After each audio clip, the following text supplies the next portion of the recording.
A few months ago, I wanted to find out how dangerous whips are, and so I learned to use one. And even though it's really powerful, when I tried replacing the original cracker, which is a tiny nylon rope at the end of the whip, with a steel wire, the damage got definitely higher. And so I started wondering, if a whip was entirely made of stronger and heavier materials compared to a normal one, and it would still be able to travel as fast as a normal whip, could it slice through anything? Like if it was a blade? Well, I have a ballistic dummy, so now I only needed the strong whip. At first, I wanted to buy one, so I started looking for it online, and I found just a few steel whips, but they're not actually whips.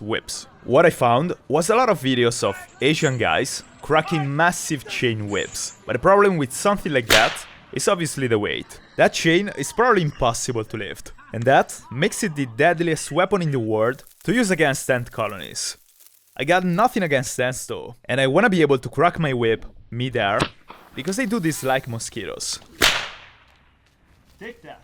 So, I couldn't find anybody that was selling the whip I was looking for. Maybe because it's a bad idea, probably because it's dangerous for everything and everyone around me, and me. But I guess there was only one way to find out.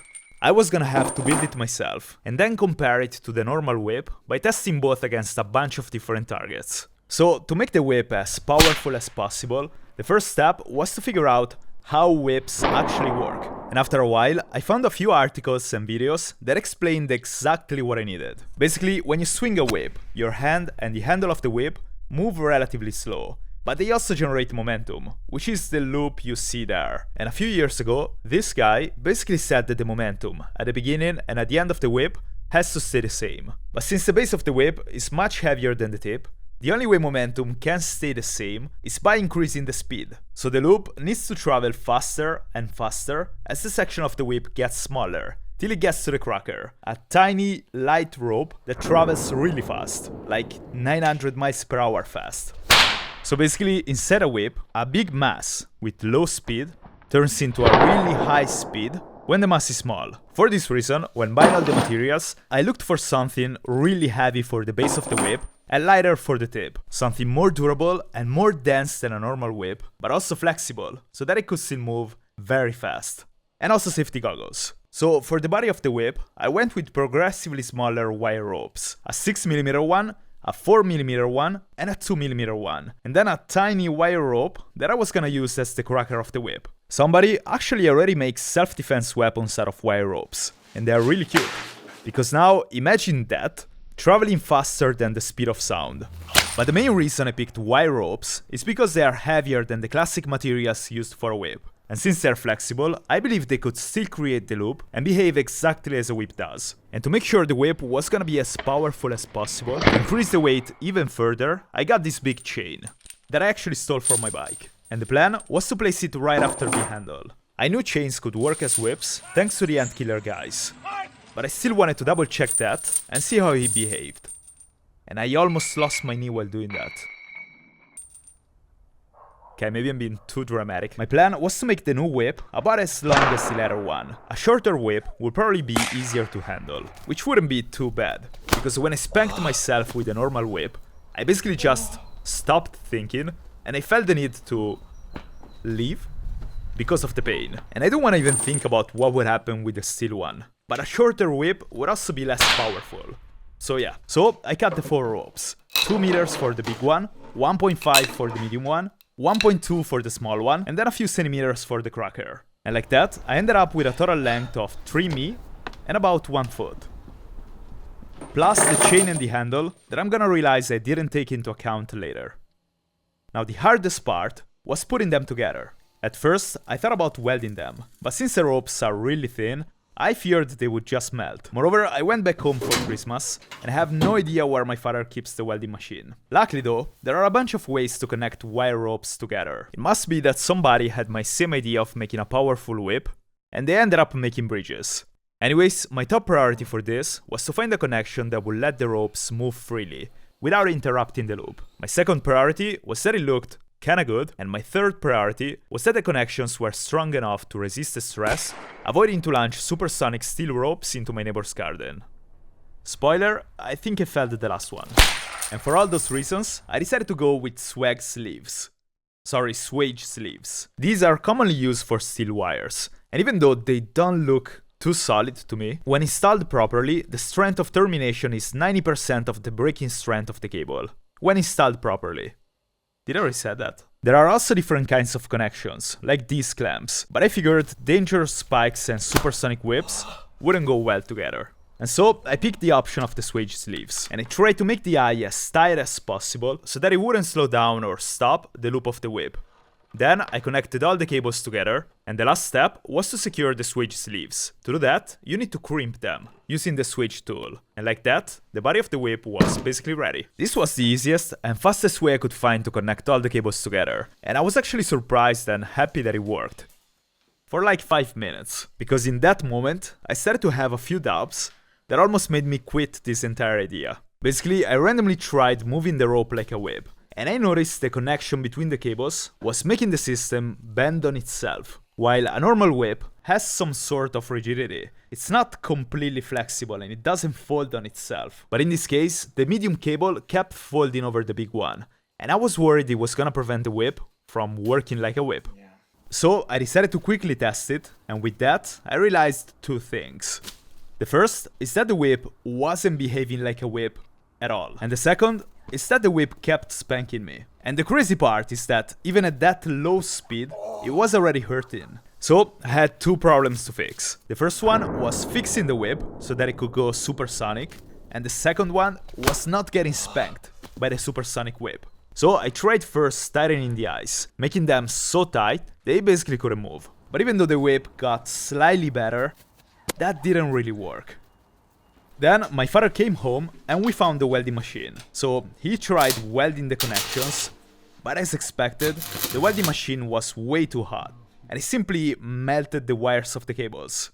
So I spent a while thinking about new ways of making the connections, and do you remember those clamps with dangerous spikes?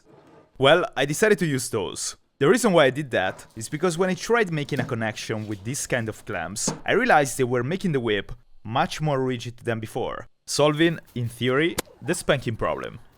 Hopefully. Now, before testing the whip, I had the chain and the handle left. And honestly, I wasn't entirely sure if the chain was gonna exponentially increase the power, thanks to the weight, or simply slow everything down, because of the weight.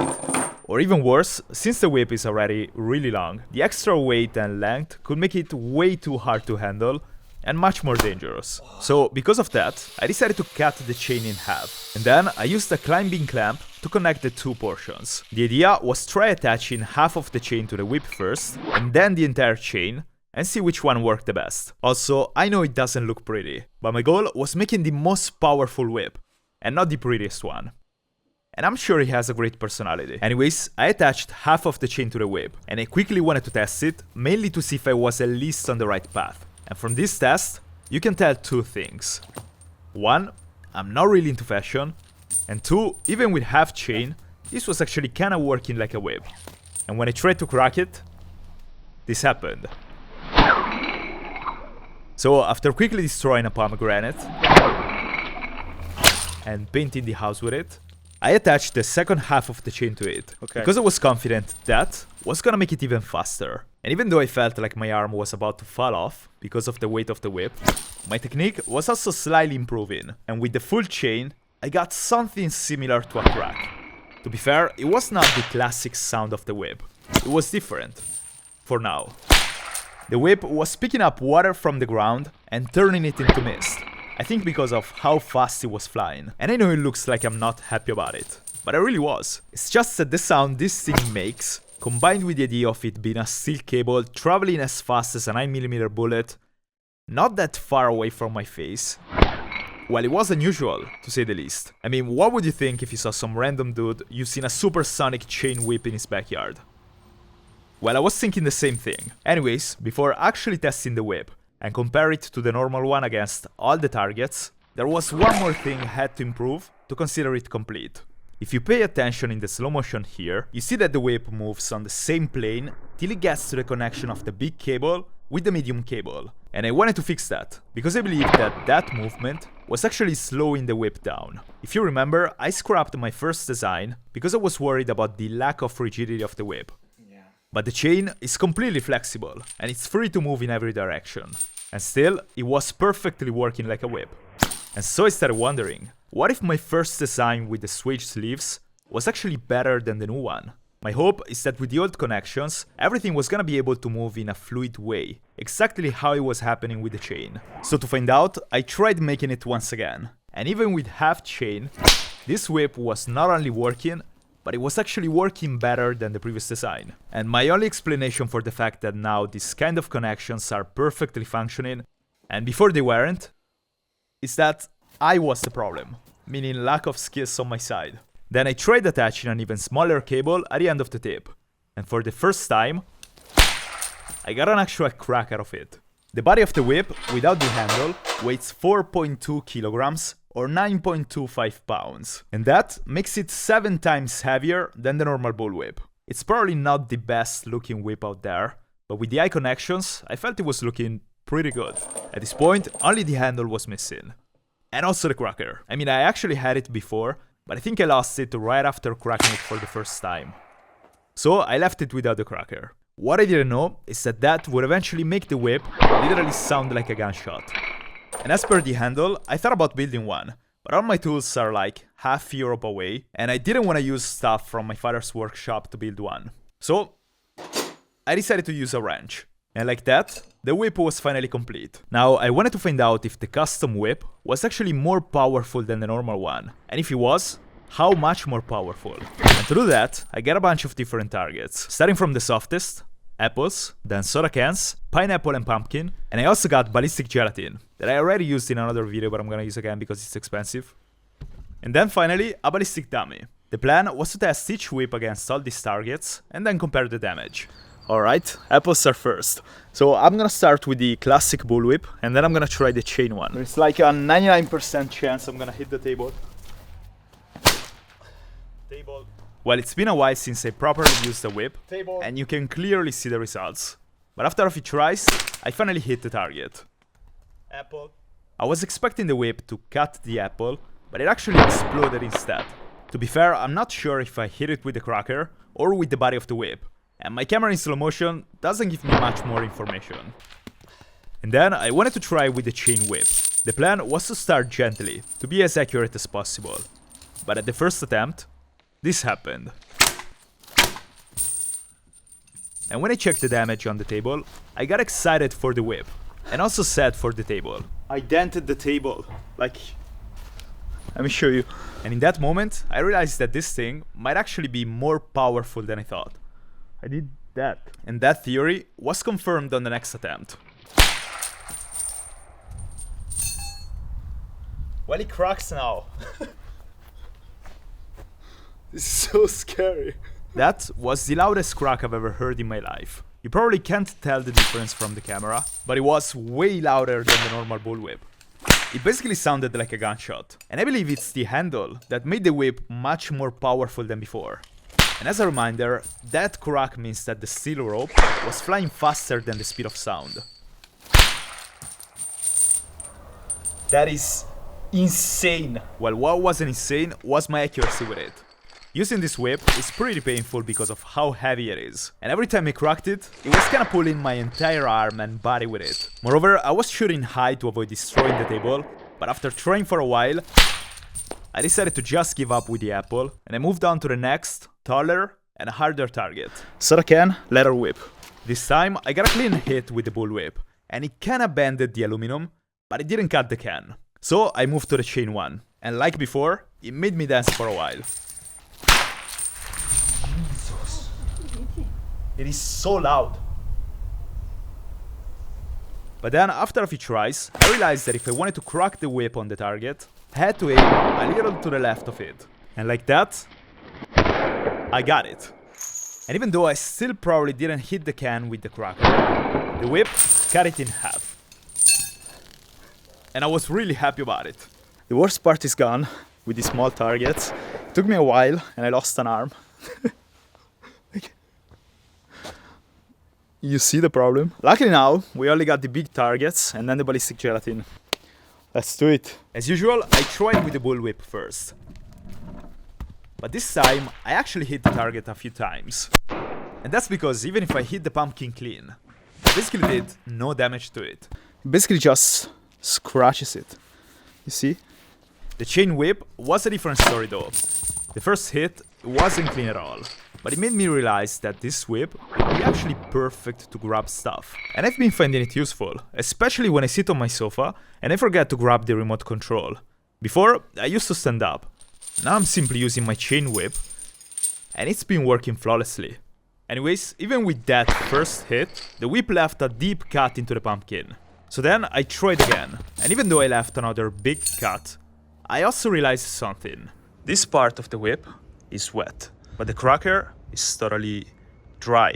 That means I'm hitting the pumpkin with that part. So before moving to the fancy targets, I guess I had to learn how to use the whip. This time I walked further away from the pumpkin. It doesn't really look like it from the camera, but I'm probably at 7 meters from the target. And this way I got two pretty good hits. The first one that almost broke the pumpkin in half, almost with the cracker, and then the second one, cracker. And I left a nice deep cut with it. And even if my arm was basically just a dangling useless thing at this point, after quickly testing the whip against a pineapple and splitting it in half, I was curious to see what kind of damage the whip could do to the ballistic gel and most importantly to the ballistic dummy. The ballistic gelatin should simulate the density of muscle tissue, but they usually test this against bullets, and also it doesn't have bones. Anyways, I hit it first a few times with a normal bullwhip, and it just left a few light marks on it, but basically nothing. That's when I started to believe the gelatin might actually be much harder than skin. I still wanted to see what was gonna happen with the custom whip though, so I flipped the gelatin and I also replaced the cracker of the whip with a brand new steel rope. And this time, I got a perfect hit right away. The cracker left a deeper mark than the bullwhip, but it didn't cut the gelatin. And I honestly can't believe that's accurate. There is no way that wouldn't cut. And so, I decided to move right away to the ballistic dummy. This one not only has a layer of ballistic gelatin, but it should also simulate bones. Anyways, I tried hitting it with the bullwhip, and it did basically nothing to it. While for the chain whip, the first two hits kinda scratched the head of the dummy, but, at least apparently, I couldn't see any damage to it. Probably because I was looking at the wrong spot. So, for this one, I decided to change strategy. My plan was to hit the dummy 10 times, and then check the damage only after those. And honestly, I got a few clean hits. The problem is that from far away, I couldn't see any damage to the dummy. So I kept going. And even though my arm was about to fall off, I couldn't stop thinking about how fascinating this thing is. It's insane that just by using physics in a certain way, you can turn a flexible stick into a supersonic flexible stick.